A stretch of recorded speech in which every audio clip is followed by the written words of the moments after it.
Hi, everyone. Welcome to week 2 video. The videos for this course will essentially serve as a way of understanding your assignments.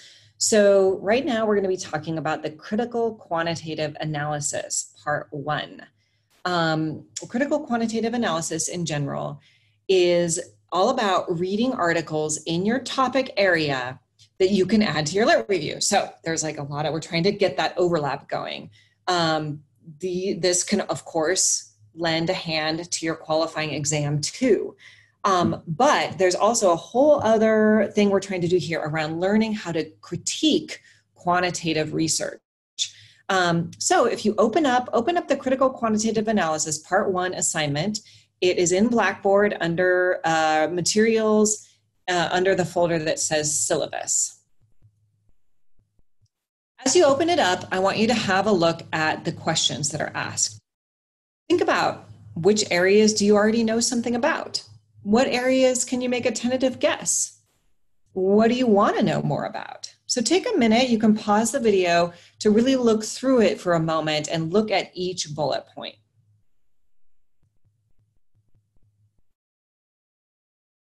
Okay, so here it is. There's a lot of text here just to kind of help explain exactly what these things are. Now, when you write up your first article answering these questions, you can actually use bullet points just like this. So you can actually, you don't have to,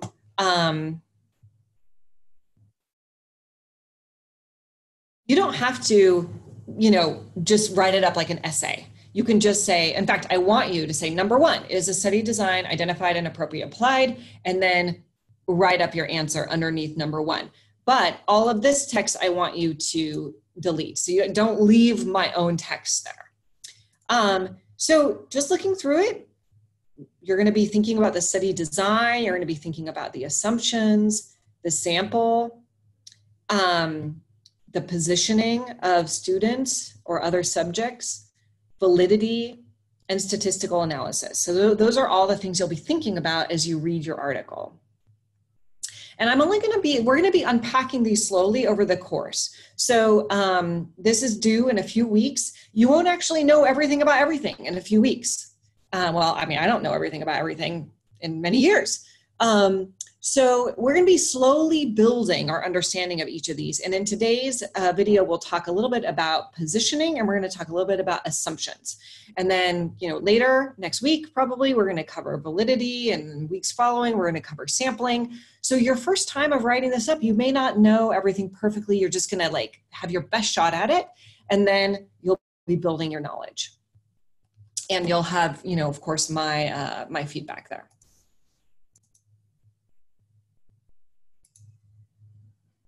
Okay, so I asked you during week 1 to think about this idea of being positioned, or how we frame people in our research. And I hope you did a little bit of thinking about that as you did the readings and did some discussion about that. And I want to I'm going to compare a couple of articles in terms of positioning. So this is an article by Hanishek, who is someone he's a quantitative researcher that I find to be rather frustrating in terms of how he positions students. So if you'll notice here that he's citing himself, that this article suggests that an increased Black concentration in schools has a detrimental effect on Black achievement, although racial composition does not seem to affect either whites or Hispanics. Now, notice here, think about the way someone reading this might come away with in terms of their perspective about Black students. Really think about that for a second. And it's the same thing as this discussion of the achievement gap, right? This is a deficit way. It is a subtractive way to talk about a group of students. And so whenever we see the way, this is a positioning, right? Black students in this study are positioned in a very particular way without any caveats about the societal systems that create these kinds of inequities and that foster injustice that results in these kinds of effects, right? So there's this tacit assumption, which we're going to talk about a little bit later, about where this is coming from. Contrast this with Dixon Roman, who you're reading. who says, regardless of whether the test taker responds correctly, inherited sociocultural and historical conditions of structural relations that produce responses and subsequently the quantitatively estimated test scores are often overlooked. So in some ways, Dixon-Roman is in direct dialogue with Hanushek, right? Like, I mean, he's not saying, look, Hanushek, what's your deal? You need to acknowledge that the sociocultural and historical conditions actually create and reproduce these kinds of test scores, right? He didn't say, look, Hanushek, but basically he's saying that. That's how academics do it. They're like all, super, coy about it. But basically, this is an argument going on in the literature, and you can see that Dixon-Roman is acknowledging the mechanisms of oppression that are going on in society, whereas Hanushek is positioning students in a deficit way. That is something you're going to need to be looking at in your articles that you're reading. Okay, so the next thing I want you to think about is assumptions. Again, I've asked you to think a little bit about this, and now I'm going to go over a couple of ideas around assumptions. And this is going to take a while to build your understanding of this. When researchers do research, we all make assumptions, right? So for example, one assumption we might make is if you do X, Y will happen. So for example, if you give parents choice, there will create competition for schools and schools will get better. Okay, that's an assumption about the way we operate schools. That's a neoliberal assumption embedded in the charter school movement. Another thing researchers do all the time is this idea of P equals Q. So for example, one that's very common is that test scores equal learning, or that achievement equals learning, or that test scores equal achievement, or that achievement is what everyone wants out of schools, right? So there's a lot of assumptions embedded in any kind of research or anything that uses test scores.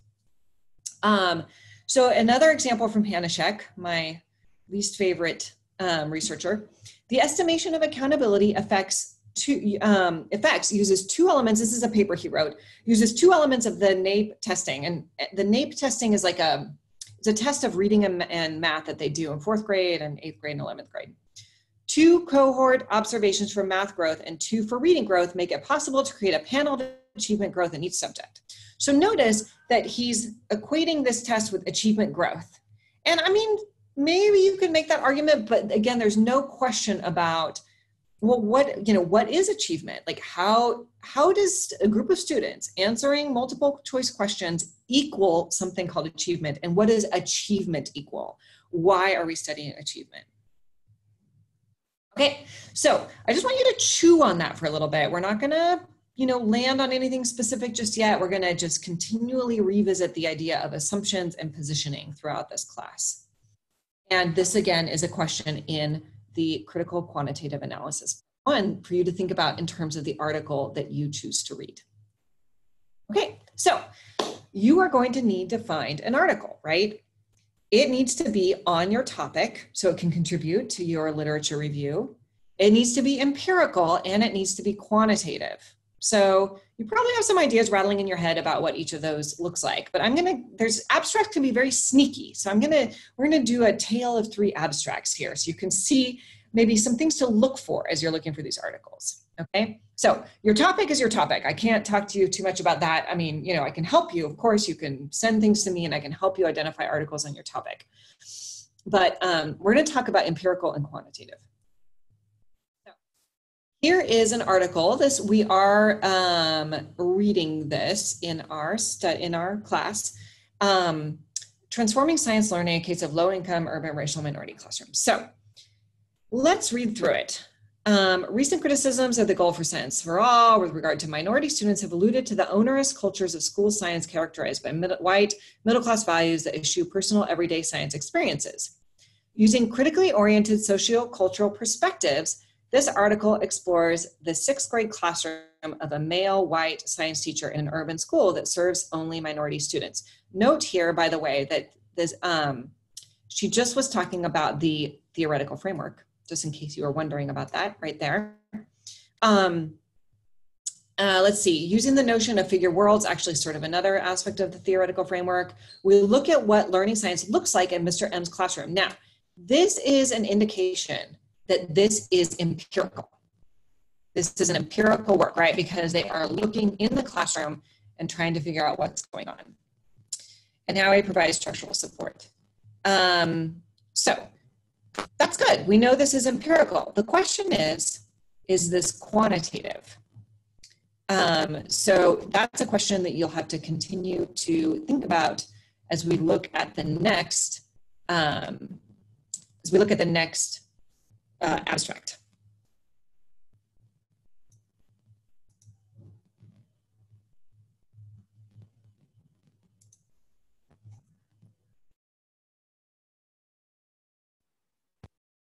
Okay. Now this one, which we're also reading, says the primacy of the scientific method in educational research should be a concern for among educators. Sorry, I've got this super annoying annotation. Let's see, eraser, format, undo. Okay, sorry, I have to deal with that. Okay, the U.S. Department of Education has adopted a narrow view of scientific research and experimental design, an approach to framing research that constrains critical analysis of public policy. And then I'm going to skip the next sentence. Then he says, in this chapter, I propose an alternative approach to the use of quantitative research methods in educational policy research that is compatible with traditional quantitative methods, but is also a more balanced approach. Now, you might guess from the use of the word quantitative, multiple places, that this is about quantitative research. But the question is this empirical? And the answer is no. Notice here that there is nothing about gathering data. There's nothing about a particular study. There's nothing about studying Mr. M or a particular survey or anything, right? So this is actually kind of an essay on the use of quantitative methods. It's not empirical. So the abstract we just looked at before was empirical, but it was not quantitative. This abstract says, yeah, it's quantitative, but it's not empirical. They are very tricky about these things.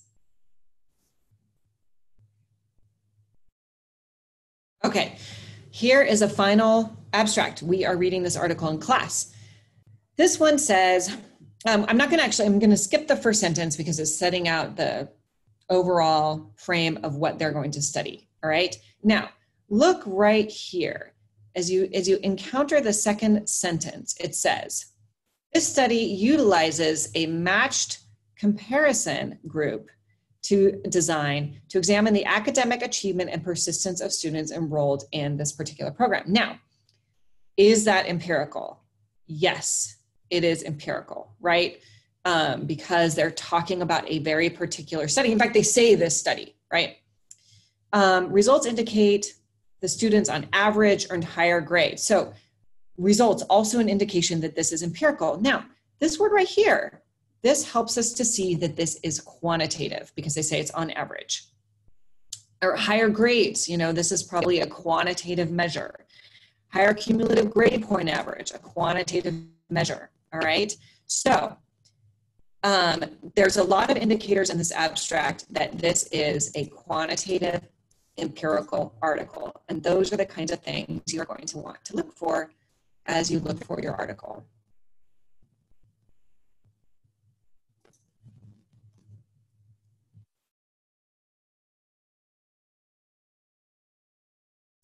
So how do you find an article? I think this is a really important question.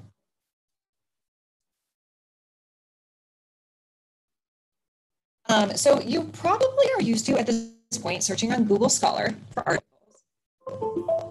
I just plugged my computer into the internet because it's being a bit slow. You can actually search, obviously, for your topic area on Google Scholar, and you can then click on them and look for your. But I recommend, if you really are having trouble finding quantitative articles, you use things like, you can add the word effect, impact, scores into your search, or you can just look through the abstract to look for those kinds of words. Of course, you may also want to add the word equity or social justice into your search because those terms might get you the kinds of research you're looking for. Another way to go about it, and I super recommend this for all of you, is that you look through specific journals. And I do this every time I do a review search. So here's 3 journals that are very highly regarded. American Educational Research Journal is probably the top research journal. Educational Researcher, I think, is number 3 or 4. And Educational Administration Quarterly is the top leadership in education journal. So what you do is you go to their website and you look through. You literally click on 2019 or 2018 and look through articles. The other thing you can do, of course, is you can use a search term on their website to find an article. And then you can try to figure out, then you know when you download that article that it is really going to work for you. So let's try it.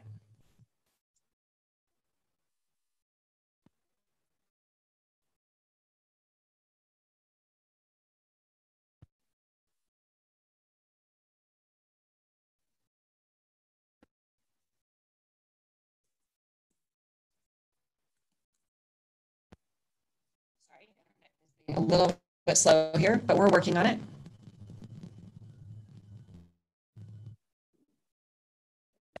A little bit too slow for this.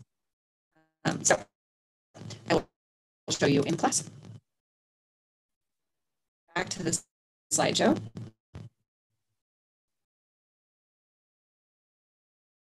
Back to the slideshow.